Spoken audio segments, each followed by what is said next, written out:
everyone. We are the Group 5. And now we will be discussing about the digital self.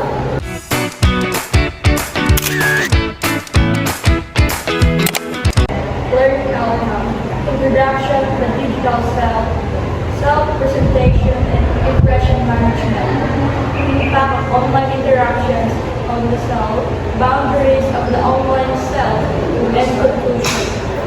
Okay, what is, I have here in introduction what is digital self.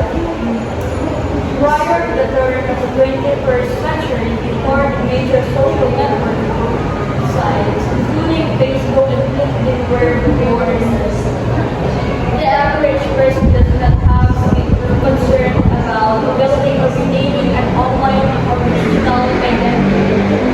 As social business engagement increasingly occur in the online world, creating and maintaining an online identity becomes must.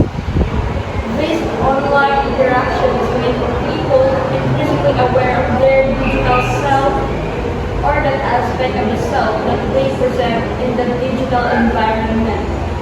What is digital self? The digital self is the persona you use when you're online. Some people maintain one or more online identifiers that are distinct from their real world selves. Others have a single online self that's more or less the same as the one they inherited in their world. The digital self is the version of yourself that you present in online spaces such as comment or social media, forums, and digital communities.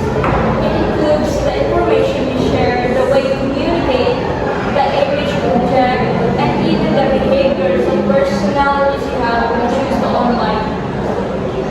Your digital self may closely match your real world identity, or it may differ depending on the platforms you use and the purpose of your online interactions.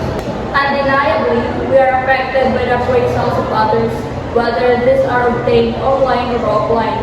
We are usually more affected by the appraisals of people whom we highly respect and value than by those whom we regard as less important.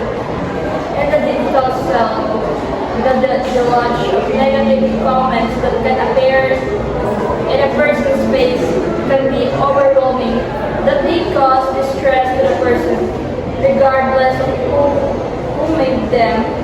Trolling, cyberbullying, bashing, and shaming are modern terminologies referring to how seemingly unimportant people, including strangers, have the capacity to create damage to their victims.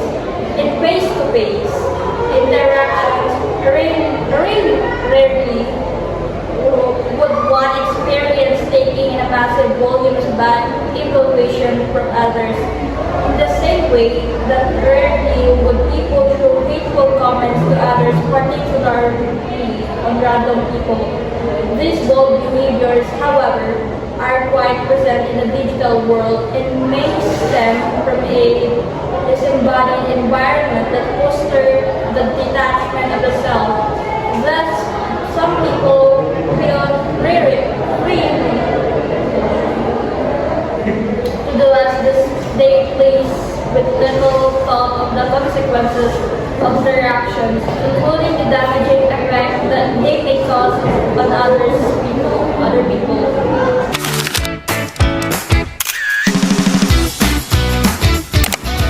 Our online identity has certainly evolved through time. In the 90s, our online identity mainly stayed around chat rooms. Now it has access to a multitude of websites just by logging on our username and password. It typically goes and out of social networking sites including Facebook, Instagram, and other internet spaces. Also, our digital self develops a wider connection in the process where we gain a great number of friends, likers, followers, and subscribers. However, these connections do not necessarily turn into significant others of important figures in one's life. Interestingly, our digital self is strange friends and intimate strangers in some 2005. So now we proceed to the self-presentation and impression management. So, both offline and online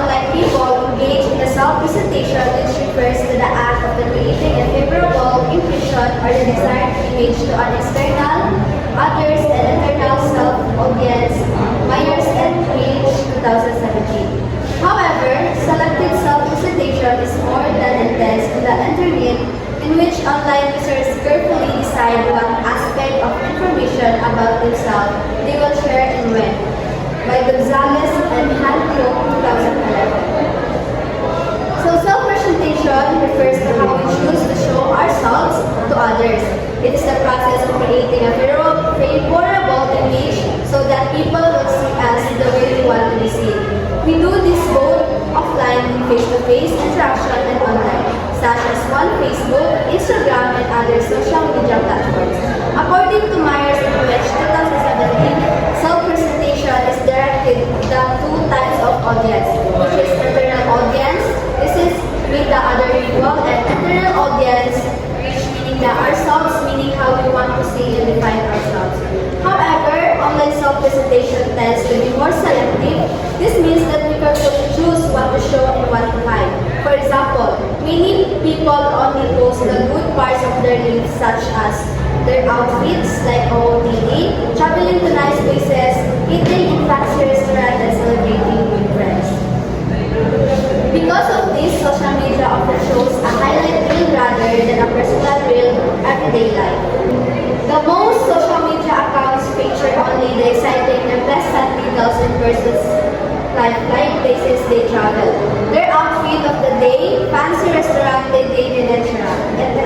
According to the Myers-Briggs 2017. As found in a study involving Facebook, users who spend a longer time in a site perceive others to be happier and happy with their life compared to them. True and Edge 2012. Online interactions and density, social comparison that consequently affect our self-concept. The visibility of other people's profile contributes to the standard by which we evaluate ourselves, such as how rich or poor, successful or unsuccessful, attractive or plain-looking, according to Myers-Briggs 2017. As found in a study involving Facebook users, those who spend a longer time in this site perceive others to be happier and had a better lives compared to them, according to True and Edge 2012. Certainly, this is a faulty assumption because people tend to present mostly the positive aspect of their lives and exclude the unpleasant or mundane experiences. The digital environment makes self-presentation more dynamic. People can choose to keep an online identity or cycle through multiple selves or identities according to how they want to present themselves, according to South 2005. Thus, they can go by different handles or usernames. The online identity identifies may be the same as the one's real identity or can be constructed. For example, internet trolls who provoke, harass, or upset people in online communities are generally known to hide their real identities. The impact of online interaction, lastly, our digital self affects our real self. Spending time online can have a positive effect, like making new friends or expressing creativity. But it can also have a negative effect to us, such as comparing ourselves to others or feeling pressure to look perfect. So it is important to be aware and practice self-control when we engage online so that the benefits outweigh the risks. In conclusion, self-presentation plays a big role in both our real and online lives. The way we present ourselves influences how others see us and how we see ourselves. Therefore, we should be mindful of what we share, how we act, and who are we, both online and offline. Thank you.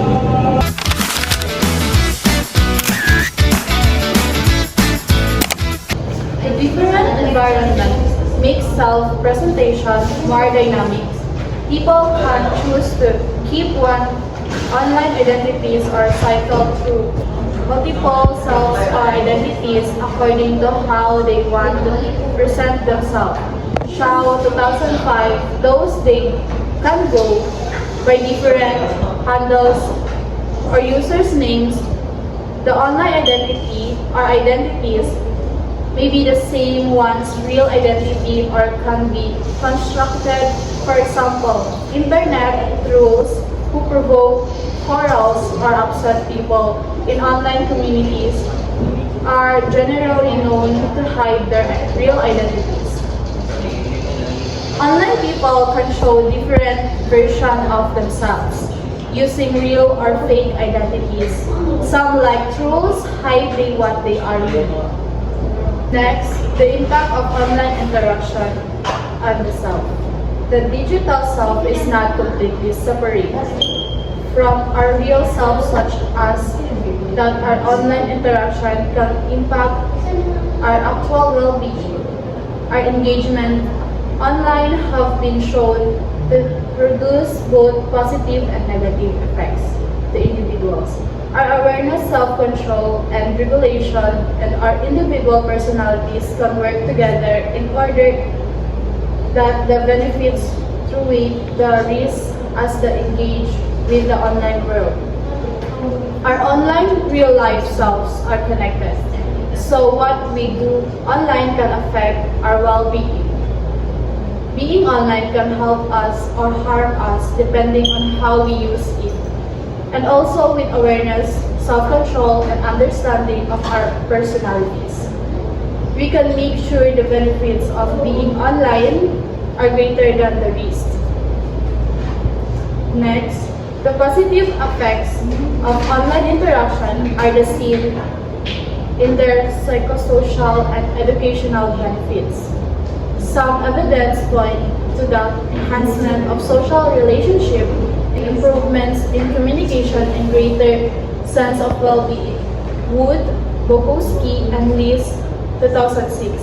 The social networking site, in particular enhancement, social connectiveness of allowing our like-minded individuals to come together, not only online but even in the communities. One online interaction has positive effects on people's social and emotional well-being. Studies show that it can help improve communities, strengthen relationships, and make people feel more connected. Social networking sites are especially helpful because they bring together people with similar interests, allowing online friendship and communities to grow even beyond the internet. For example, these sites provide opportunities for community engagements, such as volunteering for certain causes, for development and sharing of artistic endeavors, and for fostering diversity and inclusive of Cafe and Clerk Person Council on Community Media 2011. Leader community and more closeness have also been noted, particularly to those individuals that maintain communication with existing friends online. Volkenberg and Peter 2007.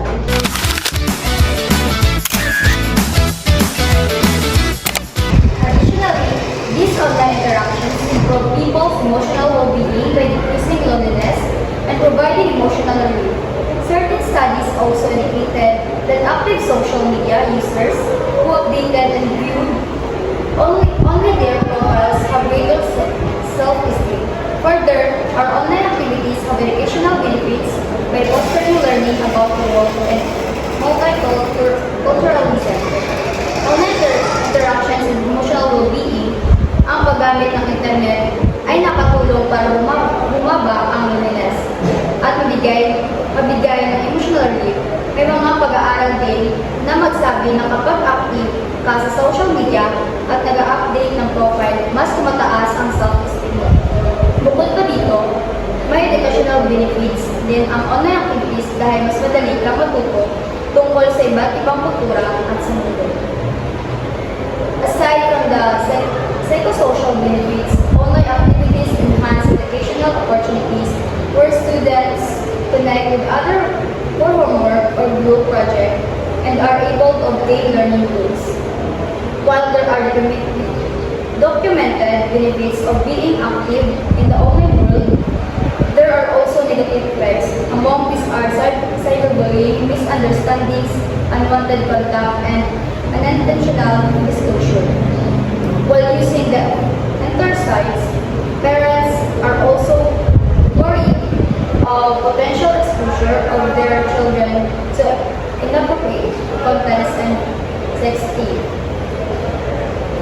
Psychosocial benefits and negative effects maliban sa tulong sa mental health, ang online activities ay nakapagpataas din ng educational opportunities. Halimbawa, mas madali na para sa mga estudyante na mag-apply para sa homework o group projects at makuha ng learning tools.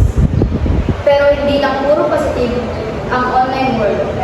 May mga negative effects din tulad ng cyberbullying, misunderstanding, unwanted contact, at unintentional disclosure ng personal information. Kaya dapat mag-ingat ang mga magulang na pwedeng ma-expose ang mga bata sa inappropriate content at sexting. Boundaries of the self. Our online self has farther and longer reach than our real self. This means that we can be owned and reached by anyone in the world at the same time. The activities that we do online also become collective, ongoing records of us. Most of our online activities are bound to be part of our digital footprints. Digital footprints include traces of our various presentations through our online profiles. Comments, likes, traces of our activity including cookies, web analytics, and data shares, and other things that we share online. The boundaries of the self, ang online self natin ay mas malawak kaysa sa real self. Ibig sabihin, mas madali tayong makakilala at ma-reach ng kahit sino sa mundo. Lahat na ginagawa natin online ay naging collective ongoing records natin. Ang mga online activities natin ay nagiging parte ng ating digital footprints. Kasama sa digital footprints ang mga traces ng ating online profiles, comments, files, cookies, web analytics, data sharing, online engagement, or activity. Ang mga gawain natin online ay may panganib lalo na sa ating digital footprints at reputation. Privacy awareness is important. Kung hindi tayo aware sa mga issue ng privacy, pwede tayong mag-post ng inappropriate contents na makasira sa ating career or business prospects. Personal information can be misused. Ang personal information natin ay pwedeng gamitin para sa fraud at iba pang illegal activities. Manage your identity. Kaya importante na alam natin ang boundaries sa ating online engagements at i-manage natin ang ating digital identity or personal brand at email. In short, dapat mag-ingat tayo sa mga pinapost natin online dahil pwede ito maka-apekto sa ating buhay at reputasyon. Dapat ay protektahan natin ang ating personal information para hindi tayo mabiktima ng mga iba pang illegal activities.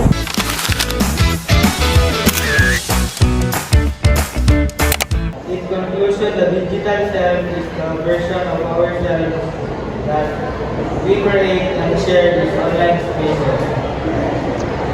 It includes our social media profiles, posts, or comments, and the way we interact with others digitally. The identity can reflect our true personality or be shaped by how we want others to see us. While it offers freedom of expression and connection, it also comes with risk like misrepresentation and loss of privacy. Being aware of our digital self helps us make responsible choices online. Ultimately, it's important to balance authenticity